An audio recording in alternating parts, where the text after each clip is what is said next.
All right. Hi, everyone. Happy Wednesday. Thank you so much for joining us tonight. My name is Maddie, and I am a bookseller here at the Novel Neighbor, a woman-owned independent bookstore in St. Louis, Missouri. We are so excited for tonight's event. We love thrillers. So without any further ado, let me go ahead and introduce our guests. We're here tonight to celebrate Alison Gaylin and her new book, We Are Watching. Alison is a USA Today and international bestselling author of 13 books, including the standalones The Collective and If I Die Tonight, winner of the Edgar Award, and the Brenna Spector series, and she was winner of the Shamus Award, Into the Dark and Stay With Me. Nominated for the Edgar 4 times, she has also been a finalist for numerous awards, including the Los Angeles Times Book Prize, the Strand Book Award, and the ITW Thriller, McCavity, and Anthony Awards. She lives with her husband in Woodstock, New York. She's joined tonight by Megan Abbott. Megan is the Edgar Award-winning author of 11 crime novels, including You Will Know Me, Give Me Your Hand, and the New York Times bestseller The Turnout, the winner of the Los Angeles Times Book Prize. She received her PhD in English and American Literature from New York University, and her writing has appeared in the New York Times, The Guardian, the Paris Review, and the Wall Street Journal. Dare Me, the series she adapted from her own novel, is now streaming on Netflix. Her latest novel, Beware the Woman, is in paperback, and her next novel, El Dorado Drive, is available for pre-order. Alison and Megan, welcome. Thank you so much for joining us. All right, I'm going to go ahead and I'm going to add the two of you. Here we are. I'm going to let them start their conversation just one moment here, but I'll be back in about 25 minutes or half an hour to do a little Q&A. So if you have any questions, please feel free to drop them in the chat at any point. And otherwise, Alison and Megan, take it away. All right. Yay, Alison. Congratulations. Congratulations. As you know, I read this extraordinary book a few months ago. I got lucky enough to read an advance copy, and it just shattered me. It's an intense and timely and haunting read. And I have so many questions for you. But do you want to, well, maybe I'll ask the first question and that can launch into you to give a little bit of the premise. But it all begins with a car accident, which I think is really, striking and significant. It's the kind of thing that maybe we're all afraid of, this sort of inexplicably being targeted on the road. It's a really primal fear. I always think of Steven Spielberg's Duel, this is exactly. Yeah. So, was that always the beginning of the book for you? It obviously plays a role, a kind of ripple effect through the book that we only find out about in pieces. But was that always how you intended to start? Or, what was the original inspiration? Well, it's interesting because my first draft of this book was completely different. The only things that remained the same from my first draft were the character names of Meg and Lily. That was it. Lily was like 12. There was no father in the book, nothing. And I realized that it really needed to start with an inciting incident because this is a book about people that don't know that this awful stuff is being not only said about them, but plotted against them, like beyond their sort of knowledge of it.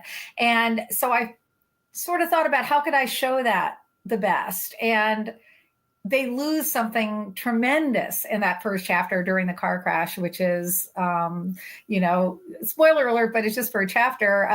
It's Meg's husband and Lily's father dies in this car crash. She loses control of the car there. And it's all because there's this like very strange group of guys look like they're taking pictures of Lily, or they're creeping on her, but they don't know. And Meg just gets furious and loses control and drives off the road. So it just seemed like a good inciting incident for the type of book that this is, which is about a bunch of people who slowly or maybe quickly come to realize that they've been targeted by this online conspiracy group that believes them to be, the worst form of evil. And how do you fight against that? How do you fight against that type of belief? And so that's that's what the book is about. Right. It's sort of they have a different reality than everyone else, and so it's impossible to. It is sort of increasingly, I say, in the last decade or so, this kind of our notions of reality have all separated from one another. And the notion that you could somehow be unwittingly be a part of some other group's false and quite deranged idea of the world is something very very now, I guess. It actually is, but it's also just that sort of form of groupthink has been going on forever, Salem witch trials, blood libel, like it's been going on forever against these, maybe not necessarily individual people, but groups of people that people without knowing them just vilify and think untrue things about them. And it's just so dangerous and scary. And, we all sort of talk about, somebody believes something about me that isn't true, or, this rumor has been spread about me. But it's really reached an extreme point lately where, maybe with the accelerant of the internet, but people are able to find other people with like minds who are willing to believe the same crazy thing that they are or do believe. And then it's just sort of snowballs and it gets worse and worse, Right. Sort of the thing that we used to and to some extent still do love about social media is you get to find people like you that have the same, oh, they too like Sonic Youth from the, and have can send me videos from like 1984, and find people that have this really obscure interest that you share. But of course, it's also a way for very disturbed people to connect about things that can actually prove quite dangerous. And you're right, this has always existed, but social media seems to have accelerated, as you say, intensified it, and really screwed up our notion of what's real. Things can feel very real. And I just think you're so good at conveying that particular fear that comes from social media and the way it kind of collapses the public and the private, that feeling of surveillance. It's so hard to get that experience of social media unfurling in real time. It's so hard to get that on the page, and you're so good at it. How do you handle that? Like, you're dealing with comments and and posts and locations and all the things that we're in some ways very used to, but are hard to put in a book, hard to convey that feeling.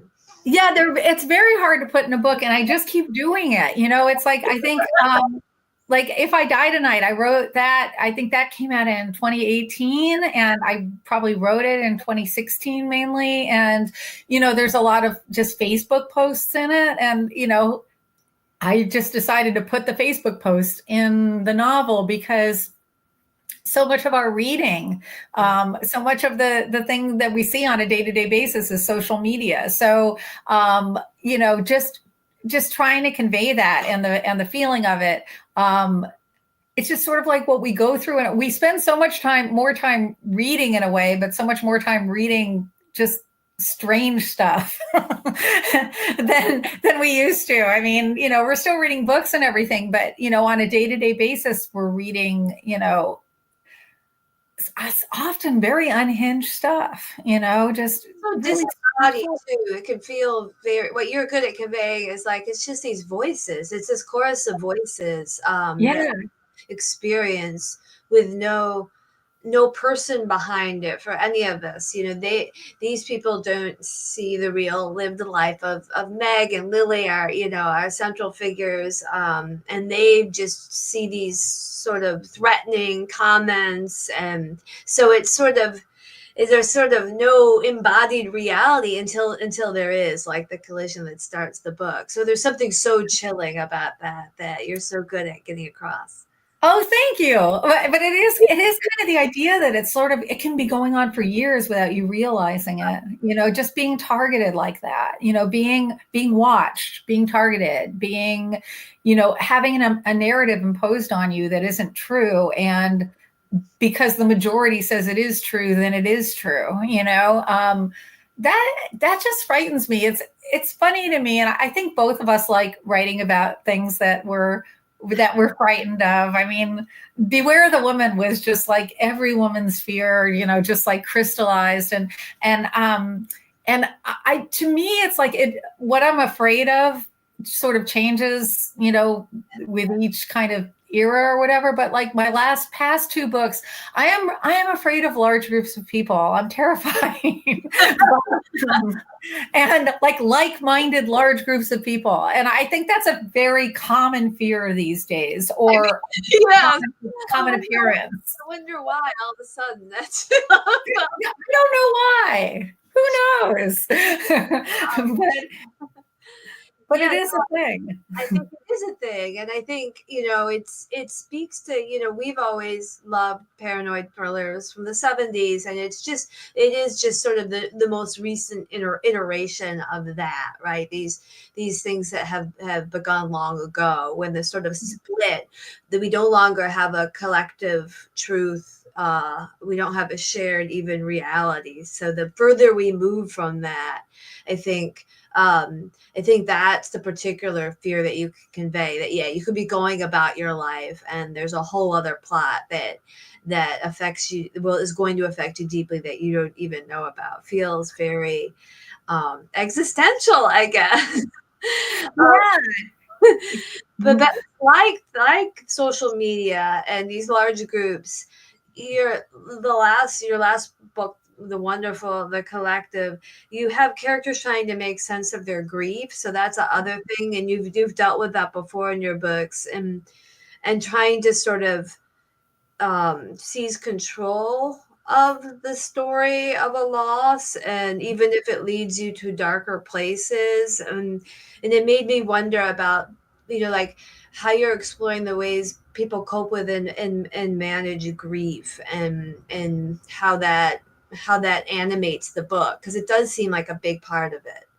Yeah, I mean, I think, we both experience grief, and grief makes you go a little insane. It really does. I mean, in my case too, I mean, just seeing the world in unrealistic ways and trying to make sense out of it, and trying to explain this inexplicable, horrible thing that's lost that you've experienced. And I envision that a lot of the people, although I don't tell any of the points, I don't write from any of the points of view of the actual conspiracy theorists, but I feel like a lot of them have probably experienced great loss in their lives, and they're looking for a reason. They're looking for something to latch on to. They're looking for, being able to seize back some of that control, because grief is a realization that you have no control, which is just awful. It's awful. You can't control. So finding these like-minded groups of people who are saying, this family here is about to cause the end of the world, and if you don't, kill them or band together to sort of terrorize them, then they will. And with The Collective, that was a bunch of like-minded individuals, women who were destroyed by unfair, horrible deaths in their families, that were never there was never any justice, or they didn't find that there was any justice. They were let down by the justice system. So they find each other and band together and try to solve the problem in, probably not the most, like not the kindest or of ways. So, yeah, so I think there's definitely a parallel there. I mean, I think I'm trying to see sort of both sides of it in both cases, of why somebody would be led to this type of groupthink, this like really, really dangerous groupthink, versus the person who might be, the target of it without even realizing. And for Meg and Lily in their grief, like in some ways, I think for people who know them, like it's very hard to deal with like a random act of violence that leads to death, and then but people might tell, if you say, well, I don't think that really was what was happening. I don't think it was random. Then of course you sound like the crazy person. So is this like, there's something really complicated in what you're doing about control, over the biggest thing we face, which is loss on a monumental, but like the way you keep switching it around, I think yeah. I mean, right. It's interesting. It's a sort of a conspiracy theory about conspiracy theorists that to be true. So, there are a lot of layers. Right. One of my favorite characters in the book is Meg's dad, Nathan, and he's fascinating. He's sort of a mess of contradictions, and he doesn't really seem like any of your other characters. Like, feels very different for you. How did he come to life for you? Was he inspired by anyone in particular, or tell me about how he resolved himself for you? Yeah, well, Nathan is actually a character that was not in the first draft at all. I mean, the first draft was it was just a completely different book, and I'm really glad it wasn't published. But Nathan, I live in Woodstock, and there are a lot of old sort of rock and roll, guys up here. Most of them are guys, and there are a lot of people who really distrust authority and, are very suspicious of everything from doctors to the police to, any sort of like system that's been put in place. And a lot of it is, there's reason to distrust these institutions, but also, maybe taking it to the extreme. A lot of them smoke a lot of pot. They're a little older. They've been through, the 60s and 70s. So I wanted to sort of create a character like that. He's a musician. He's creative, but he's also like made some real mistakes in his life, particularly regarding his wife, who he loved dearly, who, died from something that may or may not have been able to be avoided. And it's much easier to think it was a conspiracy that killed her versus, wow, I let down the person I love the most in the world. So, Nathan's sort of a combination of a lot of, people that I kind of know in my life, that I've seen in my life, but I wanted to sort of create this character that is paranoid, does kind of believe in conspiracy theories, but for good reason. I mean, he's a rock and roll guy. He's been accused of Satanism unfairly in the past. He's been subject to a lot of anti-Semitism in his life, with the generation that he's in, and just basically in the world. And how does that affect him? How he's a very prickly guy, and his daughter Meg doesn't understand him the way most of us don't understand our parents, but she really is like, my dad's crazy, but so I sort of wanted to like turn that on his heel. Maybe your dad's not so crazy. Maybe everybody really is out to get you.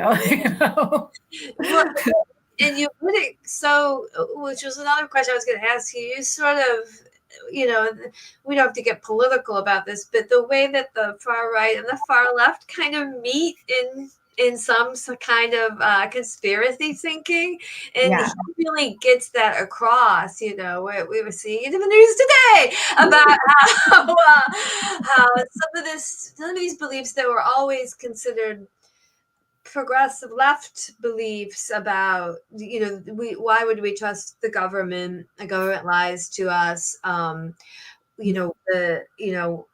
sort of, now it's sort of, and could sort of create this sort of beliefs in these, assassination theories, etc. That it was always the province of the left, and now it's not. It's now bipartisan. I mean, it's one thing where both sides can come together. Both parties, yes. So it's strange bedfellows that, in this upstate nest of, of lunatics who are in the woods, all sort of, they don't agree on anything, but they agree on this. Everything is connected. Trust no one. Yeah. Nathan has very much in common with the people that are persecuting him and his family. It's absolutely, and it's just kind of fascinating to it was fascinating for me to explore, because there are so many different sides of it. And yes, that same kind of rigid, reactionary, very fearful, paranoid thought process is very present on both sides of the political spectrum these days. And it's fascinating, the distrust for the FBI. Wait, that was like a hippie thing. What's going on? So yeah, definitely. Yeah, and I think he's so well drawn to be able to convey all that while also feeling sort of very real and true, of like just like a prickly old guy who, had this fame in earlier in his life. And I just think he's so interesting and gives us access to this. You don't go into the heads, as you say, of this grand conspiracy, but through him we get this other window in, which I think is really helpful. And it made me wonder how much research you did into QAnon and 4chan and the dark web, and have you destroyed your computer after that? Or like, how was it to sort of to understand some of the rhetoric and the and the way or how to even just sort of articulate these beliefs that are so dangerous? What was the research like? Well, it was interesting. I mean, I've just been fascinated by this whole thing. Back when I used to be on Twitter /X, that the whole Pizzagate thing just absolutely floored me, to the point of where I was just going on all these hashtags going, wait, people, what? Lady Gaga? Wait, what? I'm like, are you kidding? And it was so fascinating to me to watch this snowball and spread, and it coincided with the release of documents from Podesta that were completely misread and interpreted in very strange ways, much in the same ways people might interpret song lyrics or albums back in the day as being the work of the devil. You can impose whatever meaning or fiction you want to on anything.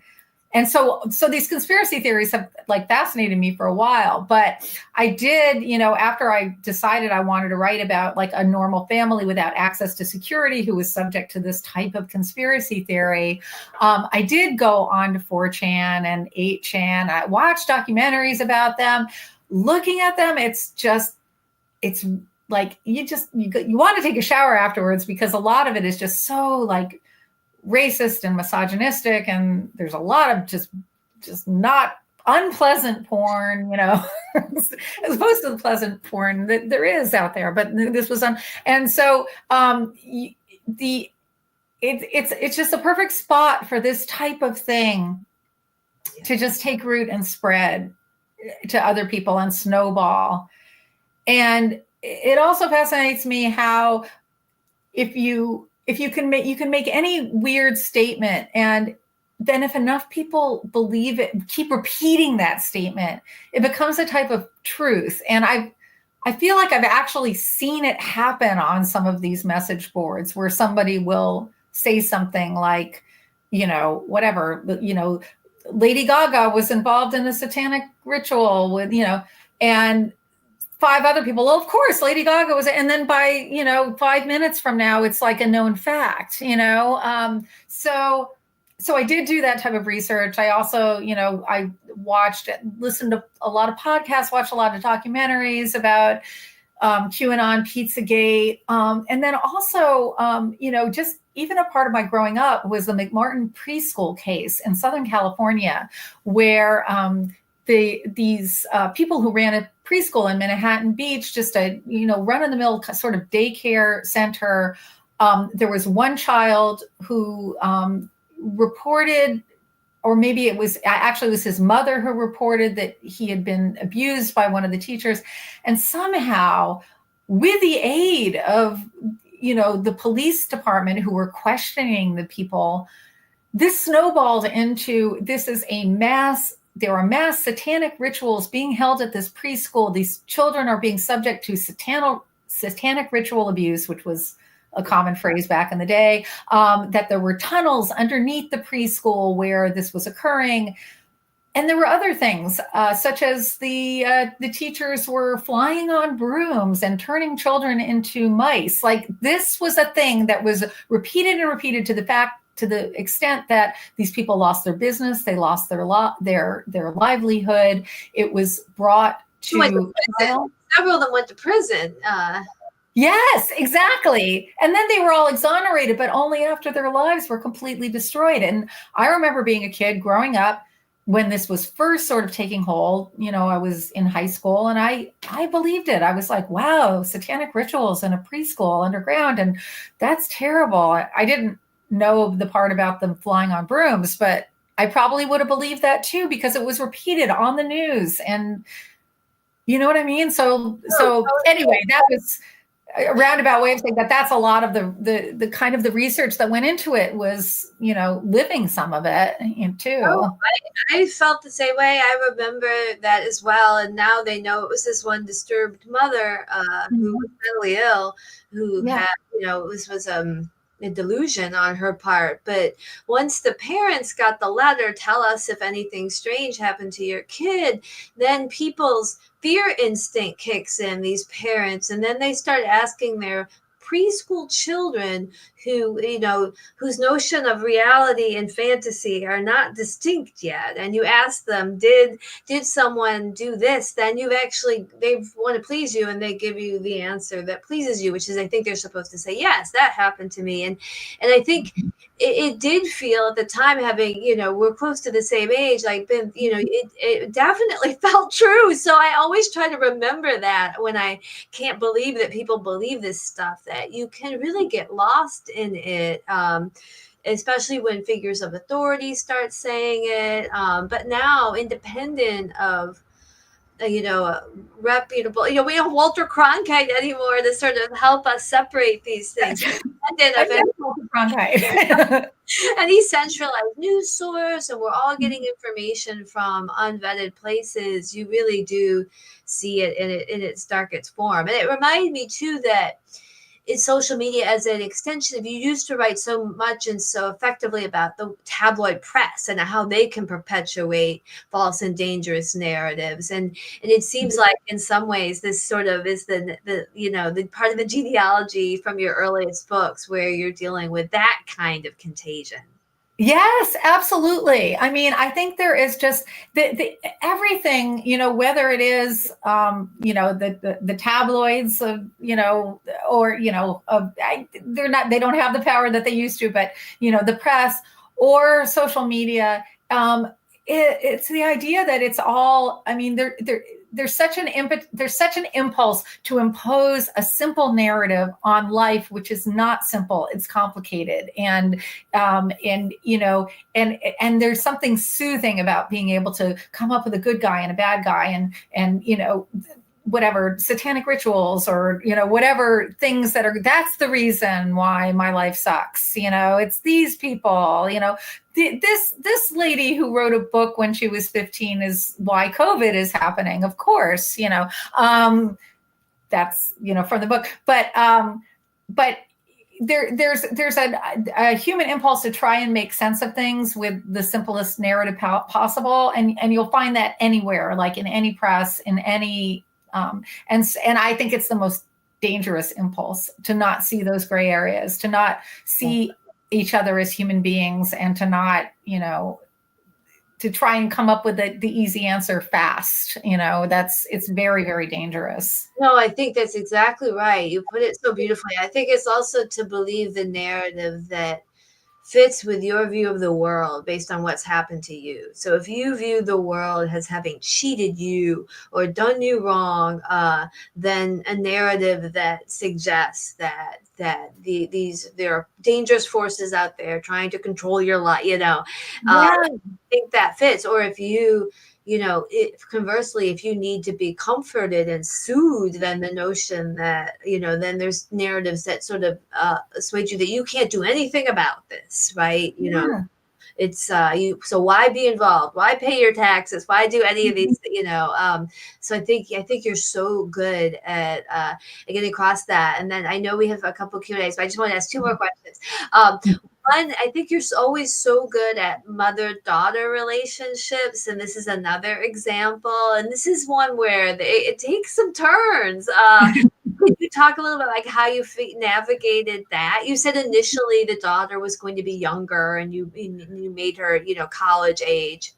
Yeah, it's funny because I've done a lot of mother-daughter relationships, and when I wrote the first draft, I'm like, I'm going to just write a happy kid who's happy in school, and she has a great relationship with her mom. That's really, and I'm like, no.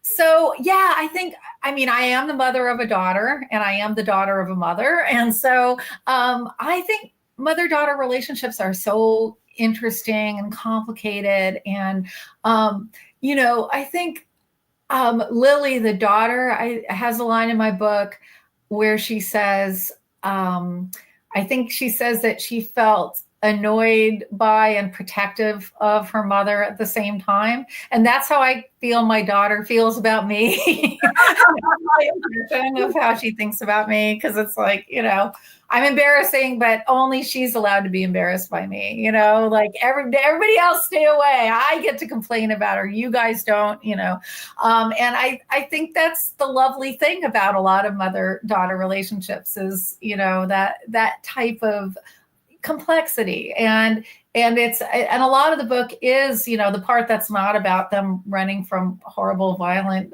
conspiracy theorists, is about a mother and daughter who are very, very different people.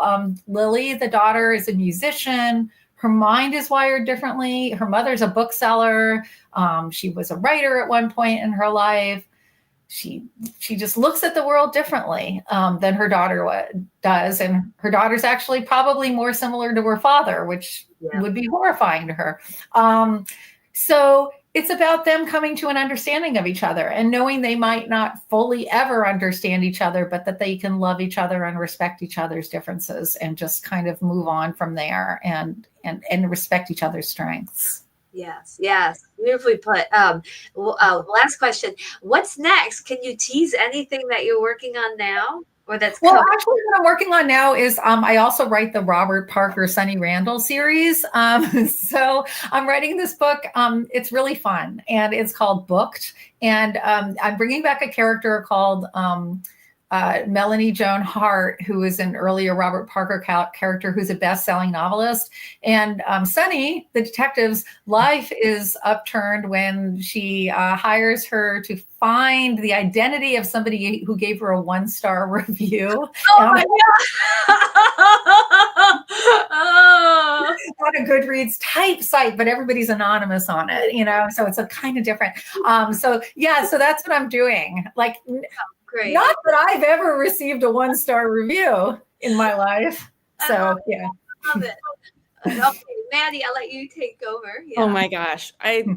What a timely discussion tonight. What an incredible next thing coming from you.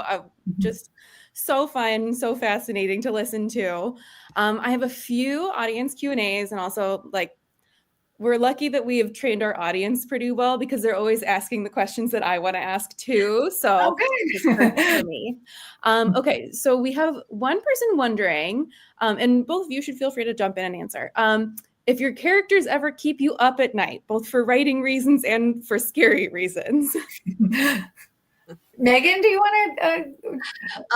I would say often for writing reasons. Definitely. I'm trying to figure them out. Usually to figure out, like you were saying, Alison, you're trying to figure out what their secret is, because they always have one from us. They're always, we can write straightest, most normal person in the world, but they're always hiding something. And that's usually what comes to me in the middle of the night, and you have to go for your notepad. Exactly. I think that's what makes them interesting to write, are those things that they do sort of hide from us. And yeah, I mean, just in terms of coming up with characters, I've been like kept up at night deciding what to even name my characters. You know, it's like I'll have a name and I'm like, this feels weird. No, that he should be named, not be named John. He should be named Quentin, you know, or something. I don't know, just a thing like that. But yeah, I think they sort of reveal themselves to you a little bit more over time, and that definitely can keep you up. What an excellent lead into the next question, because we've got somebody wondering about how each of you flesh your characters out. Do you start with character and then you go with the plot, or vice versa? What does that process look like for you? Well, I always start, I have a very basic plot that I start with, you know, like the idea, like the seed of the idea. Like this one was like, I want a normal, I think it was normal person, but then it became normal family, defined that they're targeted by a group of conspiracy theorists. So then I think, who would this happen to? What type of person would this happen to? And from there, I build my characters, and then the character winds up driving the plot. So I think the character is like the most important tool in writing, because you know, they are a product of the plot, but they also drive the plot. You know, that if this were different characters, it would come out completely differently. Yeah, I'm the same exact way. I know Alison and I talk about, we work very similarly, and I feel the same way. And not only just the character, but it is sometimes a matter of, to get technical, point of view. Who are we going to hear? Like your choice not to tell the point of view of the mysterious antagonist is a choice, because there's a version of the book where you move into their head as well.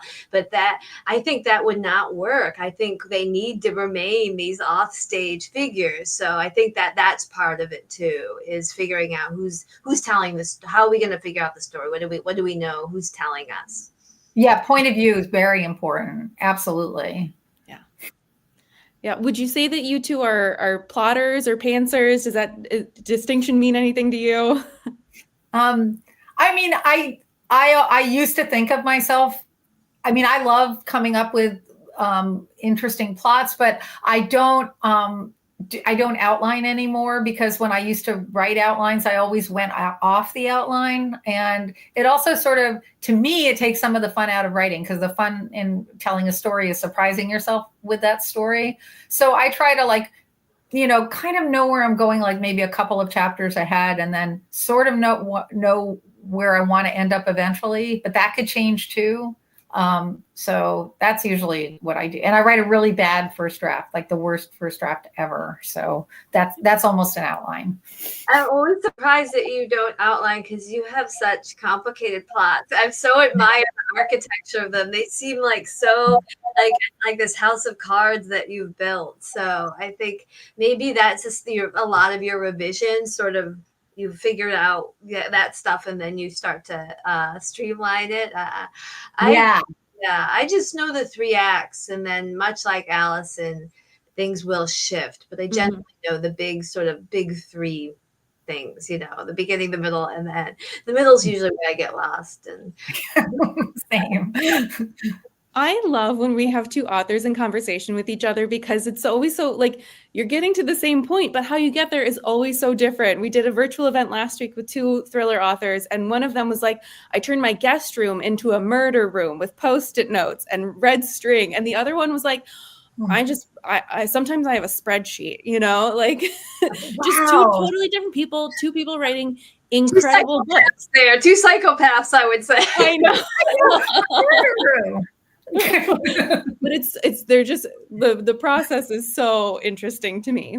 All right. Yeah. I've got one more question, and then we've got one more audience question that I think is a good kind of wrap up one. So I am nosy, and I feel like thriller and crime writers have some of the best answers to this. Now, I know that there were some plot holes that we discussed, or not rabbit holes for plot reasons that we discussed tonight that could certainly land somebody on a list. But are there any other like really fun or weird rabbit holes in research that you have gone down for writing any of your books? Oh, that's a good question. So many. I mean, that's my main, that takes up most of my day.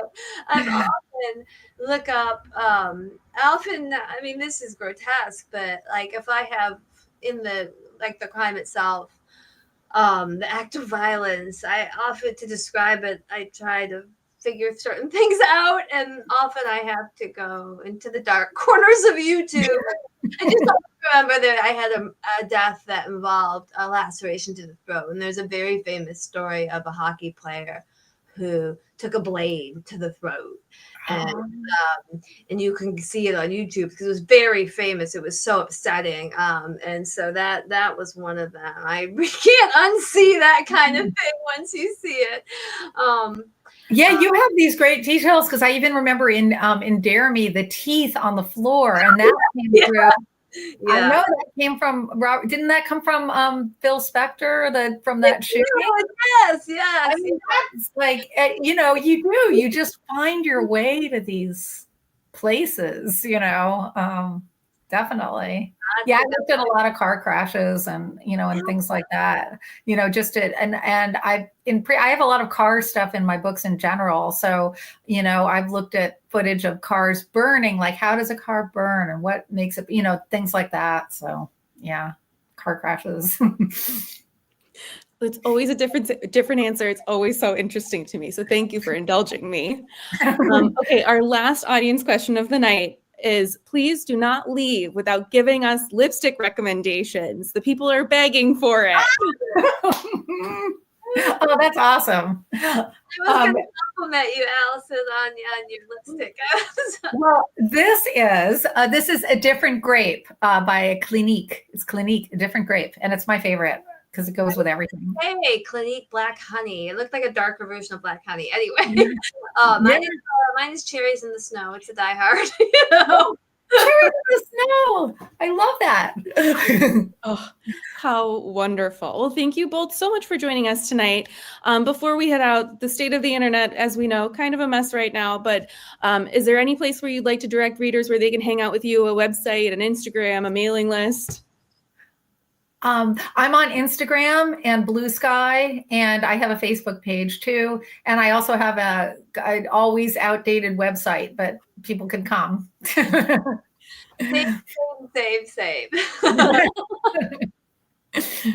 All right. Well, thank you so much, Alison and Megan, for joining us tonight. Thank you, everybody who joined us at home. I hope you have a great rest of your Wednesday, and we'll see you again soon.